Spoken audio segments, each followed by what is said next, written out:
ஒரு ஆளு குனிஞ்சா போதும் உடனே கும்மு கும்முன்னு கும்பிடுவீங்களே. இப்படி ஆளு காலு அடிச்சு அவன் மூஞ்சி மோரக்கட்டை எல்லாம் வீங்கி போச்சுன்னா அப்புறம் யாருன்னு அடையாளம் தெரியாம போயிடும். முதல்ல மோமுடிய கழட்டு. இந்த காலனில நான் தான் செக்ரட்டரி. நான் தான் முகமுடிய கழட்டுவேன். கரெக்ட்.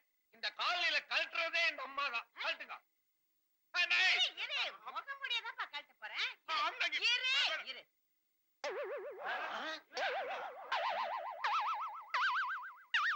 மாதவனா பூதேவி. அட பாவி, நீதான் அன்னைக்கு ராத்திரி என் பொண்ணு செயினை திருட வந்தியா? இருக்கும். முழிக்கிற மொழிய பார்த்தா தெரியல. எனக்கு அப்பவே தெரியும். நம்ம காலனி பத்தி நல்லா தெரிஞ்சவன் தான் இந்த காரியத்தை பண்ணிருக்கணும்னு. இல்லைன்னா பட்ட பகல்ல என் வீடு போந்து என் 10,000 ரூபாய் சேலையை திருடி இருப்பானா? திருட்டு பையன் முழிக்கிறத பாரு. பகல்லாம் நல்லவனா நடிச்சீங்களே.